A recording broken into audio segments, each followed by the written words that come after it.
사실 지난 2달 동안 태섭에게 섭섭한 마음이 많이 쌓여있는 큰아짐에다. 조카 며느리 보기도 미안할 뿐이다.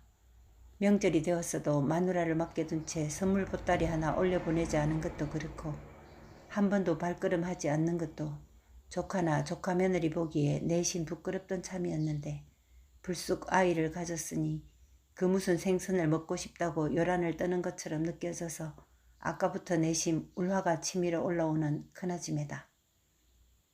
자신이 없던 2달 동안 얼마나 단골 핥아대며 살았는지, 혹시라도 안방에 이불을 깔기라도 했는지, 방 안에 들어오기 전까지 불과 몇 초 사이에 온갖 생각이 머리를 지나간다. 털썩 주저앉으며 긴 한숨부터 내쉬는 큰아짐에는 애써 마음을 추스른다. 그리고 비록 순간이기는 해도 이상하게 변한 자신의 속내를 이해할 수가 없어 조용히 생각에 잠긴다. 따지고 보면 자신을 위해서 자신이 마련한 일인데 이제 와서 이러면 안 되지 하는 마음에 이르고 또 긴 한숨을 내쉬며 내려갈 채비를 머리에 그린다. 아이고, 한 해 사이로 아들 죽고 할맛이 죽고 차례로 죽네. 우짤났고 내 안 카드나 인간이 뭐 부침성이 있어야 두루두루 살 낀데 무슨 뭐 독불장군이라고 가진 것도 없이면서 꼭 모난 정마냥 응? 아니 그카이 동네에서 좋은 소리 못 듣지. 아 그카모 에펜네라도 좀 다르든가. 둘 다 똑같다 이가. 아까 보이께네 을수이 배가 많이 부르더라. 아이고 참. 시끄럽다 고마. 부침개 태운다 태워. 고마 찌끄리고 뒤집기나 해라 이 옆에 내더라. 마당에서 솥뚜껑을 뒤집어 놓고 안주거리로 전을 부쳐대는 안악들의 말을 듣던 광수애미가 사나운 말을 던지고 창훈의 전기로 들어간다. 창훈에는 어젯밤을 광수네 집에서 묵고 창훈의 집은 대신 동네 사람들이 지키며 밤을 샜다. 오늘은 염을 하는 날이고 내일은 땅속에 파묻는 날이다. 한 동네 사람만 아니었어도 또 한 성바지만 아니었어도 창훈에는 꼼짝없이 가만히 둘둘 말아 그저 땅속에 파묻을 살림이었는데 그나마 태섭이 태광에게 일러 형식이라도 차려주라 했고 또 광수애미의 마음속에 남아있는 혹시 하는 죄스런 생각이 종가의 광을 활짝 열어젖히고 마구 퍼내오게 했다. 아까부터 소양은 동네에 퍼지는 고소한 기름 냄새에 코를 벌렁거리며 군침만 삼키고 있다.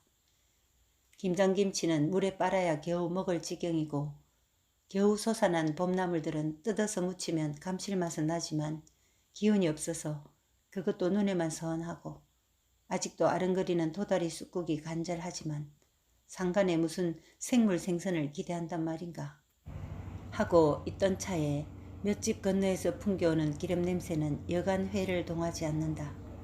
하지만 어제 작은 아지매가 한 말이 귀에 쨍하고 남아있다. 소양아, 니 그 집에 아예 발도 들르지 말고 볼 생각도 하지 말아래. 니는 너의 우다, 너의 우. 알겠지? 다짐까지 받아둔 작은 아지매의 말이다. 아이를 가졌으니 상갓집에 오지 말라는 말을 그냥 대수롭게 들었지만 오늘 코끝에 닿는 기름 냄새가 유혹을 말릴 재간이 없다.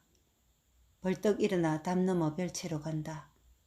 창호는 학교도 가지 않고 햇볕 잘 드는 마당에서 작대기로 땅을 내리치며 노는 것이 지 아버지가 죽었다는 것도 애석해 하는 것 같지 않고 그 옆에는 머리에 북대기를 한 움큼 인 을순이가 역시 한낮의 따뜻한 빛에 졸고 있다. 조용히 한쪽으로 창호를 불러낸 소양은 별채 대돌 위에 고무신이 놓여있는 것을 보고 창호 어마이가 방 안에 있는 것을 알고 나직이 말한다. 니 집에 가서 강수 엄마한테 물 것 좀 얻어온나? 걔도 내가 시켰다고는 하지 말고 니하고 어무이 물 거라 하고 말이다. 너그 고모도 무야 되고 너그 어무이도 무야 안 되나? 파떡 갔다 왔나? 실은 아침부터 집에 들락거리며 입에 주섬주섬 온갖 것들을 집어넣다가 광수애미한테 혼쭐이 난 창호가 선뜻 발을 옮기지 않자 소양이 네, 다음 장날 과자 사주꾸마 하는 소리에 창호가 눈이 둥그레지더니 씩 웃고는 대뜸 집으로 달린다. 창호가 들고 올 먹을 것을 기대하며 을순이 옆에 쪼그리 앉은 소양은 천천히 을순이를 훑어본다.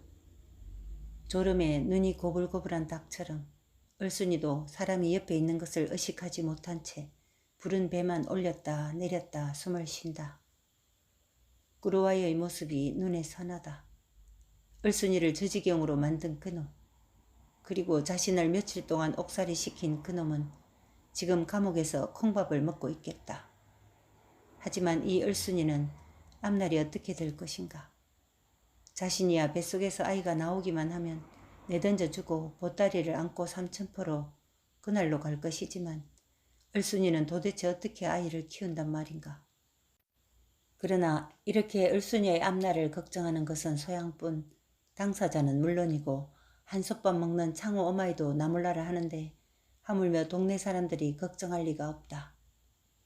발자국 소리가 들리더니 이내 수선스런 말들과 함께 광수와 재수가 들어온다. 아지매! 하고 광수와 재수가 책보따리를 마루에 휙 집어던지고 코를 벌렁거린다. 나 배고프다. 얼굴을 찌푸려대며 먹을 것을 채근하는 광수에게 소양은 좀에만 있어 보자. 물게 얽기다. 한다. 재수는 아까부터 담벽에 기대앉은 을순이를 바라보고 있다. 광수가 먹을 것을 찾는 동안 재수는 을순이의 배를 보더니 아줌매, 을순이 새끼 뱉나? 하고 소양이를 돌아보며 묻는다. 그게 무슨 말이고 재수야. 아이고 니 을순이가 니 친구가? 하고 사람한테 새끼 뱉다고 하는 거 아니다. 알겠나? 소양의 단호한 말에 재수가 멋쩍은 표정으로 한 걸음 뒤로 물러난다.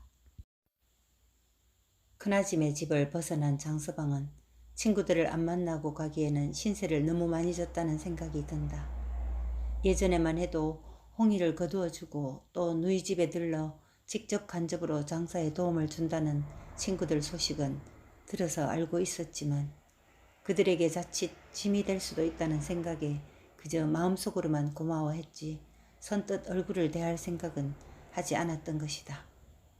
그런데 우연한 기회에 소양의 일을 청탁하게 되었고 그것이 빌미가 되어 이제 자신이 거주하고 있는 곳을 알게 되지 않았나. 감찰실장 최송철만 해도 당장 내일이라도 내려간다는 것을 억지로 말렸다. 사정하다시피 하여 다음에 서울에 올 때는 꼭 만나고 갈 것을 약속했으니 이참에 그놈들 늙은 얼굴이라도 보고 가야 할 것이다. 전화를 하기에 어중간한 정오 무렵이지만 지금 연락을 하지 않으면 바쁜 사람들이 시간을 할애하기에 어려울 수도 있을 것이다. 장서방은 두리번거리며 전화가 있을 법한 다방을 찾는다. 신촌 대로가에 그럴싸하게 간판이 걸린 다방에 들어가 자리를 잡았다. 한복을 곱게 차려입은 종업원이 물 한 잔을 탁자 위에 올려놓고 짝짝 소리내어 껌을 씹으며 장서방을 아래 위로 훑어본다. 장서방은 서 있는 여자를 향해 웃으며 한마디 한다. 저기요, 지가요, 시골서 왔구만요. 근데요, 돈 드릴 거니 전화 한 통만 할 수 있을까요? 여자는 그러면 그렇지 하는 표정으로 제가 해드릴게. 번호나 주세요. 하고 허연 이빨이 드러나도록 계속 껌을 씹어댄다. 웃자지요? 지가 번호는 모르는디요?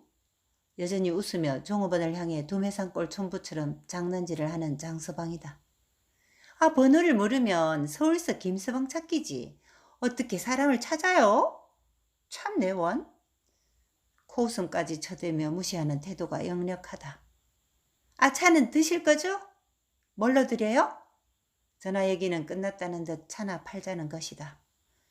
그 뭐시기냐. 양놈들이 좋아한다는 코피인지 뭔지 하는 걸로 주셔요. 달달의 설탕 듬뿍 넣고 그걸로 한 잔 주시오. 그리고 종이하고 연필도 좀 주시면 좋겠시오. 제 얘기가 끝나기도 전에 종업원이 돌아서고 장서방은 누렇게 저른 신문을 펼쳐들고 모처럼 세상 돌아가는 것이 어떤가 하고 보는데 종업원은 금방 차를 들고 온다. 말 한마디 없이 차를 놓고 또 종이 한 장과 연필도 놓고는 가버렸다. 전화를 하려면 우선 번호를 적어주어야 교환에게 일러줄 수 있는 일. 장서방은 종이에 경무부 감찰실 최송철이라고 적었다. 그리고 일어서서 누군가의 옆자리에서 환한 미소로 교태를 부리는 종업원에게 가서 내밀며 좀 부탁드려요 하고 꾸벅 절을 하고는 자리로 돌아와 미소를 띠며 차를 마신다. 음악이 귀에 익었다. 태봉방에서 듣던 라디오 소리보다 한결 크고 감미롭다. 남인수의 애수의 소야곡이다. 눈을 지그시 감고 한참 음미하고 있는데 큰 소리로 부르는 종업원의 목소리에 자신이라고 느끼고 벌떡 일어섰다. 까맣게 생긴 전화기는 예쁘기도 하다. 수놓은 예쁜 천 위에 곱게도 올려져 있는 전화기의 한쪽 끝을 받은 장서방은 여보세요? 하고 저쪽을 부르는데 옆에 서 있는 종업원이 눈을 올려뜨고 자신을 보는 것을 느낀다. 예, 감찰실입니다. 무슨 일입니까? 예, 실장님 좀 부탁합니다. 저는 장지우라고 하는 사람입니다. 실장님 바쁘십니다. 무슨 일인지 저한테 말씀하십시오. 목소리는 높낮이가 없이 그저 사무적이다. 종업원은 아까의 시골 촌부가 지금 전화를 받자마자 갑자기 서울말씨로 변한 것을 두고 의아해하는 눈치다. 장서방은 그런 종업원을 보며 씩 웃어주고 전화기에 대고 말을 이어간다. 예, 그럼 제 이름 석자만 실장님한테 전해주시지요. 장지자 우자라고. 그리고 여기 번호가 몇 번입니까? 하고 종업원에게 묻자 종업원은 손가락으로 전화기 옆에 적힌 번호를 가리킨다. 3740번이군요. 다방입니다. 기다리겠다고 전해주십시오. 부탁합니다. 수화기를 놓고 자리로 돌아왔다. 이제는 가그라 38선화가 나오고 있다. 전축인지 아니면 라디오인지 소리가 긁힌 듯이 찌직대지만 그래도 다시 눈을 감고 감상을 하는데 금방 또 종업원의 부르는 소리가 들린다. 여보세요? 말하자마자 저쪽에서 호통치는 소리가 들린다. 이놈아! 언제 왔냐? 야, 네 형님이다. 송철이가 하는 형님 동생 노름이다. 그래, 오늘은 형님이라 해도 내가 봐준다. 거두절미하고 너보다 내가 더 바쁘니 시간 장소 약속이나 하고 끊자. 옆에 종업원이 눈치를 줘서 더 이상 여기서 못 있겠다. 빨리 말해라. 변한 서울말씨가 사람을 달리 보이게 하는지 종업원도 신기한 듯 아니며 호굴하게 생긴 장서방이 밉지 않은지 그 말을 듣고 눈을 셀쭉 흘긴다. 퇴근 시간이라고 뭐 별도로 없는데 오늘이 뭐 그저 그런 날은 아니지. 이따가 7시에 누님 집에서 보자. 딴 놈들은 너가 연락 안 해도 된다. 내가 다 대동하고 갈게. 야, 왜 하필이면 누님 집이냐? 장서방은 집이 아니고 식당이라는 것은 알지만 아침에 헤어져 나온 누님한테 또 가는 것이 민망스럽다. 임마, 거 가야 마음 놓고 논다. 그리고 오늘은 너도 코가 삐뚤어지는 거 한번 보여줘야지. 그래, 그럼 거기서 만나자. 주머니를 뒤적거려 종업원에게 차값과 전화값을 치른 후 장서방은 다방을 나섰다. 마포로 가볼 요량이다. 어젯밤에 누님이 한 말이 기억난다. 그래도 생물은 배가 들락거리는 마포에서나 구할 수 있다고. 신촌 거리를 걸어가며 이제는 전쟁의 흔적도 많이 사라졌구나 생각한다. 여자들의 치마가 짧아져서 심지어 버선이 통째로 보일 정도고 머리에 쪽지른 여자는 나이 든 사람들 뿐 조금이라도 젊다 싶으면 다 틀어올리고 다닌다. 남자들도 다 하이칼라에 기름도 번들번들하게 바르고 있다. 아저씨, 닦아요. 소매를 잡는 아이를 돌아보니 나무통 하나를 어깨에 메고 코가 시커먼 구두닦이다. 아저씨, 여기요. 다짜고짜 구두통을 땅에 내려놓고는 한쪽 발을 끌어당긴다. 태봉에 있는 광수보다 조금 클까? 지금쯤 한창 공부하고 학교 다닐 나이일 텐데 하는 안타까운 마음이 든다. 그래도 그 아이는 한치의 부끄러움도 쑥스러움도 없이 용감하게 구두 앞뒤로 솔질을 해대고 침을 탁탁 뱉어대며 헝겊으로 문댄다. 장서방은 신기한 듯 눈 아래로 보이는 아이의 정수리를 보며 얼만지 말도 안 하고 닦으면 값을 어떻게 하노? 하자 그 아이는 쳐다도 보지 않고 계속 구두를 닦으며 다방에서는 10원 해요. 그래도 우리는 5원밖에 안 받아요. 아저씨 저쪽 발이요. 다시 다른 쪽 발을 시원하게 닦아대는 아이를 보고 너 봄에 피는 꽃 구경 한 적 있나? 하고 묻자 아이는 갑자기 손짓을 멈추고 올려다본다. 꽃이요? 그래 꽃. 요즘이 봄이라 꽃이 많이 필 텐데 구경했냐? 장서방의 얼굴을 잠시 보던 아이는 대답 대신 고개를 숙여 계속 구두를 닦는다. 다 됐습니다. 아저씨 5원입니다. 장서방은 주머니에서 10원짜리 한 장을 꺼내주며 나머지 5원은 꽃 구경 갈 때 과자 사 먹어라. 안 가면 못 사 먹는다. 하고 길을 재촉한다. 아이는 이상한 사람이라는 듯 잠시 장서방의 등을 쳐다보다가 후다닥 뛰어가며 닦아요! 하고 외친다. 발걸음은 많이 파는 주제에 구두라고 신기는 신었지만 그게 어디 신사가 신는 구두 모양새인가. 점촌 장날 구두 고치는 집에서 길가에 내놓은 것을 적당한 값 주고 산 것인데 그저 외출할 때나 신지만 이미 낡을 대로 낡아서 옆구리에서 물이 들어온 지가 한참이나 됐다. 돈 주고 구두 닦을 정도로 모양에 신경 쓰지 않는 장서방인데 오늘은 그 어린 놈이 덥석 발목을 잡아 구두통 위에 올려놓는 바람에 입은 옷하고 영 안 어울리게 구두만 반짝거린다. 마포가 가까워진 것이 분명하다. 비릿한 냄새가 조금 더 걸어가자 이제는 아주 찌든 냄새로 변하더니 물 빠진 한강의 갯벌 위에 덩그렇게 올라앉은 뱃머리가 보일 쯤에는 냄새가 아예 코를 시큰거리게 진하다. 오후 햇살에 나룻배에 올라앉아 있는 갈매기들만 낮잠을 즐기는 모양이다. 속으로 왔기는 왔지만 과연 소양이가 찾는 그 도다리라는 생선이 있을까 하고 두리번거리다가 그물 코를 깨고 있는 남정네와 부인쯤으로 여겨지는 여자를 본다. 말 좀 묻겠습니다. 장서방의 말에 눈도 깜짝 않고 그물만 매만지는 남자 대신 부인이 장서방을 한번 쳐다보고 또 남자를 한번 쳐다보더니 도로 그물만 키운다. 바쁠 것도 없고 또 필사적으로 구해야 될 생선도 아니다. 느긋하게 오후의 햇살을 이마 위에 올려 눈을 반쯤 감고 장서방도 모처럼의 자유를 느끼고자 남자에게 물었던 것도 순간 잊어버리고 흐르는 강물을 바라본다. 뭘 물어보실라고? 갈매기 떼가 끼룩거리는 소리에 잘 알아듣지는 못했지만 남자가 입을 뗀 소리는 들었다. 예, 여기 오면 그 도다리라는 생선을 살 수 있다기에 왔습니다마는 장서방도 그 자리에 서서 눈은 강물을 향한 채 묻는다. 도다리? 그건 여기서 안 나는데? 듣기는 들었지만 여기서는 광어나 넙치 또 가재미 뿐입니다. 남자는 또다시 그물을 깬다. 포구에 가면 어물전들이 있다고 하던데 어찌 이리 조용합니까? 내가 잘못 왔는가?